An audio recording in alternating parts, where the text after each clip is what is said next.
New Year's Eve had arrived with a chill mist rolling over the canal, blanketing John's narrowboat, the Wayfarer and everything around it in a ghostly fog.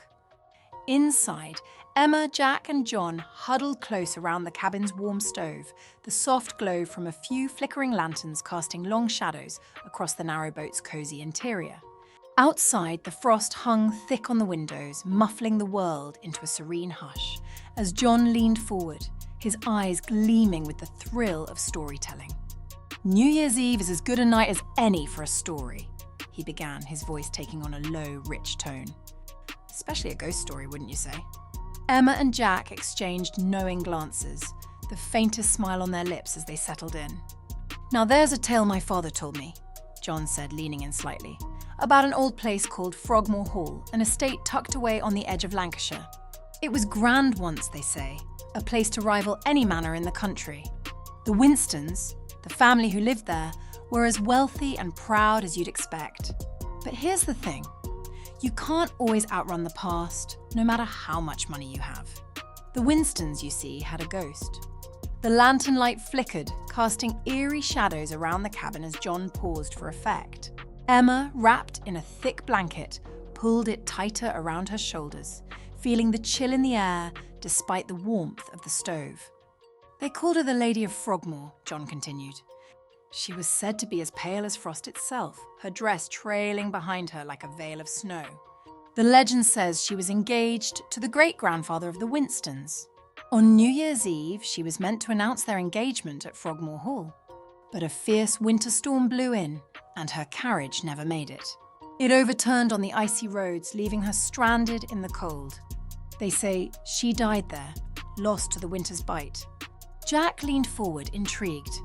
"And what about the Winstons? Did they just accept this ghostly visitor?" John chuckled, shaking his head. "Not quite. The Winstons were a modern family, you see, and they didn't believe in ghosts. They thought those were just stories for the superstitious. But one year, on New Year's Eve, everything changed. Just as the clock struck midnight, the lady appeared at their doorstep. No one saw her come. She just materialized, standing there in the doorway like a figure cut from the mist." Emma's eyes widened. She glanced out the misted windows, half expecting to see a figure standing just outside, wrapped in frost. John's voice grew softer as he continued. The family froze, staring at her in silence. She looked as though she had been carved from the fog, her face hollow, her eyes dark and cold. Her dress shimmered with frost. As she stood there, every candle in the hall flickered and went out, plunging the room into darkness.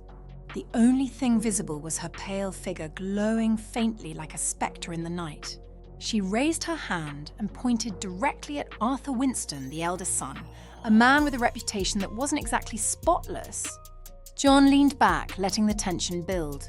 Emma felt her breath catch in her throat, her mind already lost in the chilling atmosphere of the story. "Now, Arthur wasn't a saint," John went on, "but no one expected this. They say the lady's voice was sharp, like ice, echoing through the room as she spoke.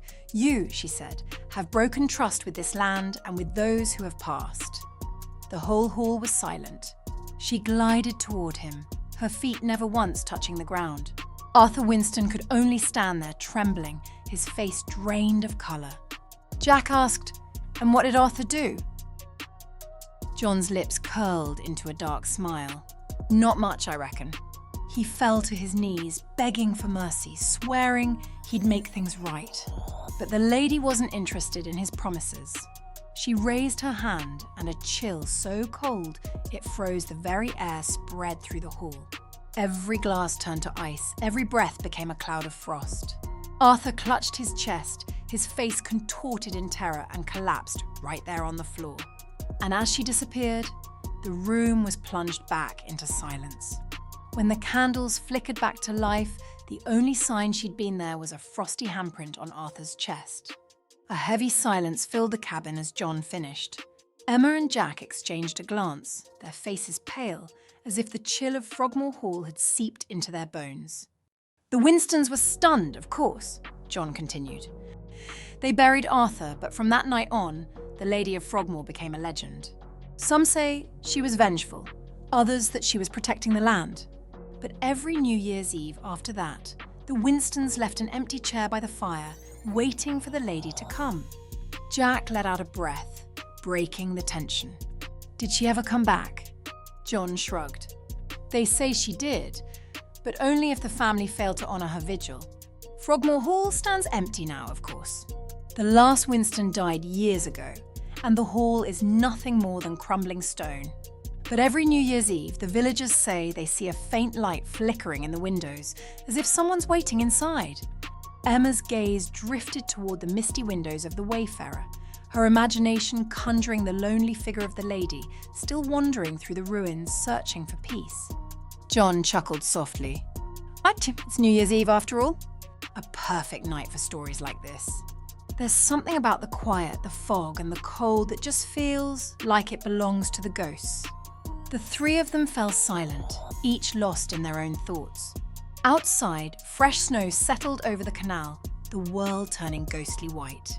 The mist curled around Serendipity, a reminder of the story's lingering presence, as if the lady herself might drift through that fog, her sorrow still echoing through time.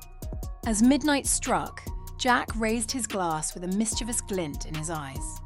"To the Lady of Frogmore," he said, his grin softening. "May she find peace wherever she roams." Their glasses clinked softly in a toast to the spirits of New Year's past, the legends that still linger in the cold. The cabin felt warmer, the air of friendship weaving through the eerie silence outside. And that New Year's Eve, as the snow fell and the mist held tight to the towpath, the Lady of Frogmore remained a whisper at the edge of their thoughts, a reminder that some stories are never truly forgotten. Thanks so much for watching. If you enjoyed this chapter of Emma's Canal Chronicles, don't forget to give a thumbs up and hit subscribe for more. There are plenty more reflections and canal-side adventures ahead, so stay tuned for the next chapter in Emma's journey. And for those who love thrilling espionage tales, check out the Evelyn March Espionage AI stories. With 2 exciting installments already available, you won't want to miss the suspense and twists that await. For those of you who enjoy storytelling on the go, you can also check out a wide selection of audiobooks that Emma, Jack and John love to listen to while cruising along the canals. Stay tuned for more fun and mysterious tales to come.